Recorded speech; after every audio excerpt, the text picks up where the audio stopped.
The average sleep time for most South Africans is around 7 to 8 hours a night. That's according to data from sleep tracking company Sleep Cycle. So recently, World Sleep Day was observed in many countries under the theme, Sleep is Essential for Health. So let's unpack the story. We're joined this morning by sleep expert Dr. Alison Bentley, joins us via our video link this morning. Doc, it's great to see you. Thanks so much for coming onto the program. In fact, I read somewhere that sleep is a superpower, and even those of us who can't relate to good sleep, we understand exactly where that's coming from. Yeah, no, I think sleep has moved from a situation where it's just something that you kind of get knocked out at the end of the day and it just gets you ready for the next day. We've moved now into a situation where we now know, have good data, that if you don't get enough sleep or you get poor quality sleep, that is going to affect the big health problems, so cardiac disease, diabetes, liver disease, kidney disease, all of those kind of things. So it's become much more important medically than it used to be. What's making it so hard for so many people to get in the hours? And it'll be my next question to you about the quality of our sleep, but just to get those hours of 7 to 8 hours a night. It's interesting because when I tell people that I do sleep disorders, they're going to go, but isn't it all psychological? That kind of thing. And the important thing is insomnia can be caused by so many things. I mean, just things like cold temperatures, so environmental things, medical disorders, lots of medications interfere with sleep. There's things like restless leg syndrome and obstructive sleep apnea, so the big sleep disorders. But there are a lot of people who don't sleep because they're stressed, so what we would call an acute insomnia. But the most people who have insomnia will come see me and say, I don't know why I can't sleep. I don't have major financial worries. I don't have this. I don't have, anything that I can put my finger on that's causing this. And honestly, the major cause of that kind of insomnia is just a long-term behavioral change that you've made to your sleep, often going to bed earlier than you should do. A lot of anxiety about sleep itself, not being able to relax when you go to sleep, and that combination of anxiety and thought processes and poor sleep hygiene, or not going to sleep at the right times and not handling it properly, can maintain that kind of insomnia for years and years and years. So it does need a proper assessment. I mean, you should take like a full history, like what is happening around this person who has insomnia, to try and figure out if there is a cause, and if there isn't a cause, to be able to manage it properly. And although it might be a short-term solution, medicating for sleep is not something you can do long-term.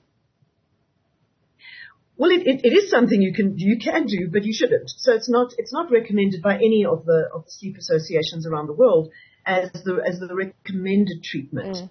It's certainly the easiest thing to do is to take a tablet to go to sleep, but everybody's worried about addiction and dependence, and I mean, there's very little evidence that you get addicted to sleeping tablets when you use them for sleep.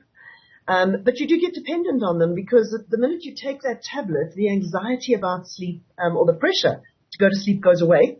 And so it's much easier to fall asleep, and they do work extremely well. We would much rather patients go on to a program called cognitive behavioral therapy for insomnia. And that is working on those thought processes and the behaviors around sleep. It works well. Most patients get improved sleep and get to learn a lot more about their sleep when they do it. Yeah. So let's talk about the quality of the sleep that I'm getting. There's a lot of talk about REM, the REM cycle. How much REM should I be getting in a night's sleep? Can you outline that for us? Sure. So out of your hours of sleep, about 20% of them should be REM sleep and 20% should be deep sleep, so slow wave sleep, so different kind of deep sleep, so two different types of deep sleep. So it should be about 20% of each. And those are the two types of sleep really we think, that when you wake up in the morning, your brain feels rested, your body feels restored, and you're ready to face the day. Yeah, that sounds amazing. But so often, and I'm sure many of our viewers can relate, you've gotten the hours. You've gone to bed early, you've gotten a good 7-8 hours sleep, and yet you wake up just exhausted, feeling like you've not actually had that deep sleep that you're talking about. Mm. Oh no, that is quite common. And I think what most people do is they tend to go with something in their environment or their lifestyle that is causing that problem. So there are others, they kind of go with I'm stressed at work, or I'm doing too much, or something is wrong, but don't think about the sleep. Whereas just something, there's really two big sleep disorders that we worry about in this situation. One is, sorry, can you hear me? We lost you for like a few seconds, but you're back now. You're back now, Dr. Bentley. Please continue. The two big sleep disorders, yeah? Okay, yeah, I can see my internet connection is really, really not good. So sorry about that. Yeah, it's a shame because I'm sure this is such a topic of interest for so many people, even in our own gallery. We're sort of listening quite keenly to what you have to say. But it sounds stable now, so please continue. Okay. So the quality of sleep issue, there's two big sleep disorders that need to be excluded. One is the obstructive sleep apnea, and so those are the champion snorers of the world. We need to know that they are, the snoring is a noise pollution kind of thing, but the sleep apnea is where the breathing becomes affected by the obstruction that's causing the snoring. And so anybody who, while they're breathing, has a catch in their breath, so you kind of catch their breath, or they literally stop breathing, and so there's a gap in the snoring. Those are people we worry about because that is obstructive sleep apnea, a medical disorder. And every time that there's that catch in the breath, they're being woken up from sleep. Sure. The other one is periodic leg movements, and those are leg twitches that occur during the night, often what we call periodic, so every 20 seconds occur during the night, and they also interfere with sleep. So certainly if you get the hours, but you wake up feeling exhausted that you haven't slept, it's likely that one of those two things is interfering with your sleep quality and the ability to get REM sleep or deep sleep. I also read quite an interesting article just in preparing for our discussion around people who have a sort of odd working hours. So if you're waking up, for example, and obviously I'm referring to our team here on the AM report. Yes. So if you're waking up, for example, at 2 or 3 o'clock in the morning for your job, you are still getting the hours, so you're getting to bed early in an effort to get those 7 to 8 hours of sleep. But how does that affect your body, waking up in the middle of the night effectively to go to work? Well, it really does depend on you and your kind of biological timing of sleep. So most people will have a 10 to 6 kind of timing of sleep, but there are people who prefer to go to bed really early and get up early, and other people who are the owls who will go to bed late and get up late. Now, if you're an owl, it doesn't matter what you do, you're going to wake up feeling horrible because it is the middle of the night for you. Even up to 5 o'clock in the morning, it is still the middle of the night. If you're a lark, you're likely to be able to handle that a lot better. Now, you can't really change whether you're a lark or an owl. You can override it, but you can't really change that underlying system. If you cut your short, you'll be sleeping longer than that. What you lose primarily is REM sleep, so that particular type of sleep. And when you lose REM sleep, we believe that what's happening in REM sleep is a lot of brain restoration, flushing out of waste products, memory formation, all of that kind of thing. So you generally do feel for the rest of the day that you're not on top of things. A bit of brain fog. Yeah, someone compared it to almost feeling jet lagged. Yes. So the jet lag thing is interesting because we think of circadian rhythms or our 24-hour rhythms as just being sleep awake. But once your sleep rhythm is set, then everything else in the body climbs onto that. So we know, for example, during the night your body temperature is low, your blood pressure is low, your pulse rate is low, and your gut rests. A whole bunch of other things happen as well. But then if you wake up early, generally you wake up feeling lousy because your blood pressure is low, and it doesn't kick up the way that it should do when you have your natural wake-up time. And then you also wake up not hungry because your gut is resting. And so a lot of people who wake up early just really don't feel like eating, and they'll eat at about 9, 10 o'clock, they go, now I feel hungry.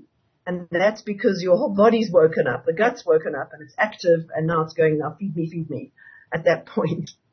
I've got a lot of my colleagues nodding quite vehemently here in studio. I think it's good to sort of get an explanation as to why we feel the way we do, just in the immediate moments after waking up.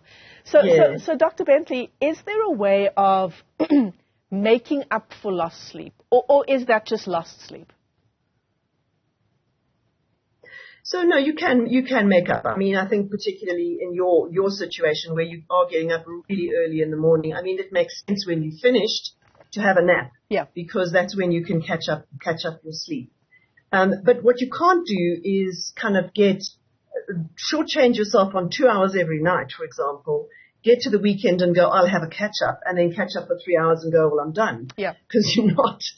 Because, 5 days of 2 hours each is 10 hours. You actually can't catch up 10 hours of sleep over 2 days because it's just not possible to do that. So there is a sense that you need to be careful how much sleep you're restricted by so that you have enough time to be able to catch up on the weekend. But you can catch up, and naps are a really good way to catch up.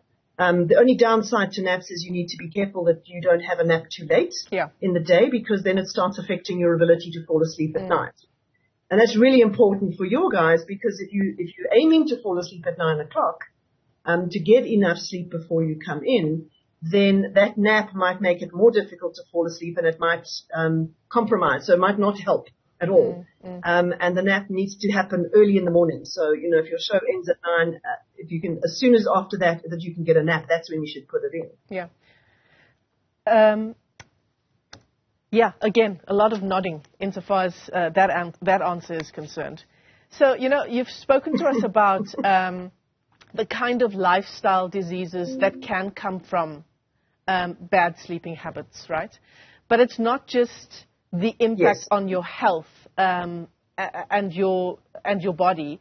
There's also just a general sort of performance impact, brain fog. It has so many effects on the way you conduct your day, doesn't it?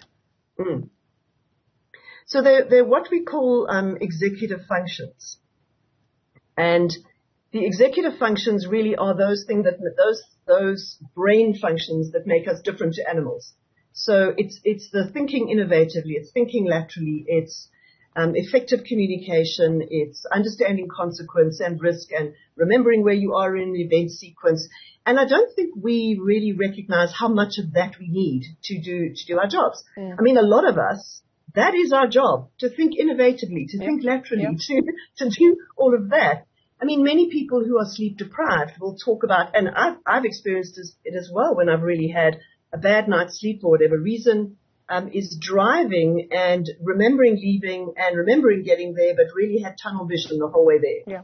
That you kind of can't remember what happened. You're safe and you obviously drove okay, but you can't remember it. And that's the sense of your brain kind of channeling into what's important right now and leaving out the peripheral stuff. And if you think about it, what a lot of people do during their day as a job, those are really important functions. You can't not have them, if that makes sense. So, if you hire a lawyer, for example, to go to court for you, that's what you want them. You want them to have that innovative thought, be thinking about how they could plan things and if they don't have that, that's a problem. Yeah, absolutely. And it's dangerous, isn't it? Long before you feel sleepy. Yeah. I mean, it's dangerous for you to get to work and to sort of, remember getting in your car, but not necessarily remembering the drive. Yeah.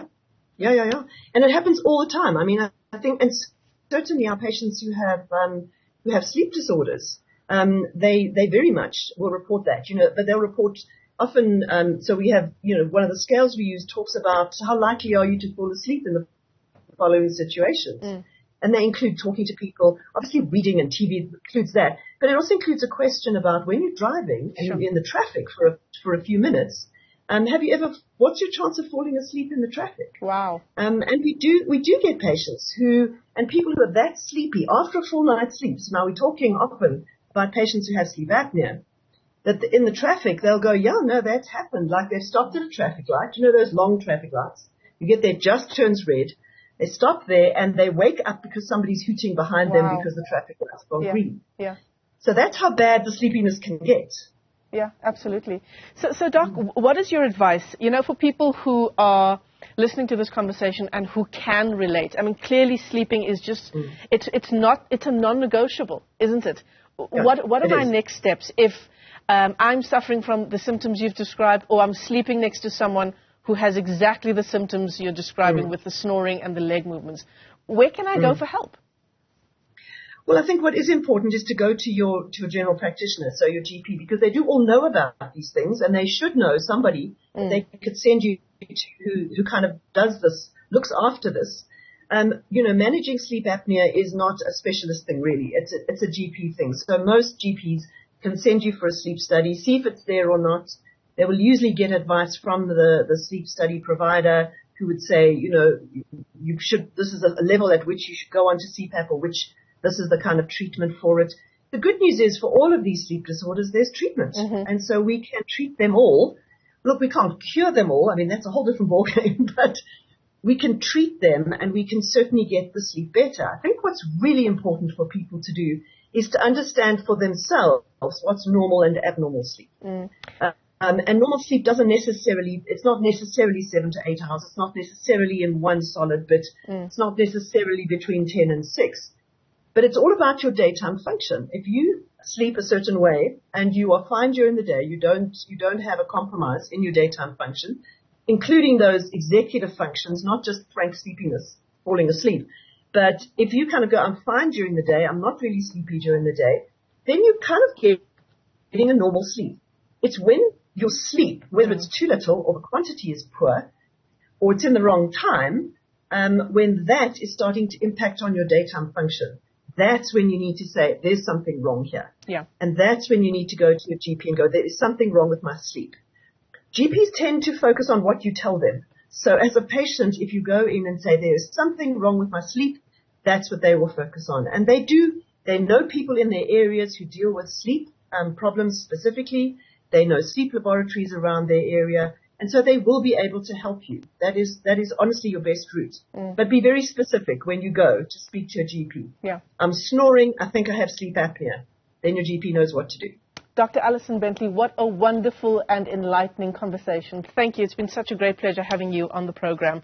Thank you for joining us this morning. Sleep expert. I think this is a discussion that all of us would have been listening to quite keenly. If you do suffer from any of those symptoms, first stop is your GP.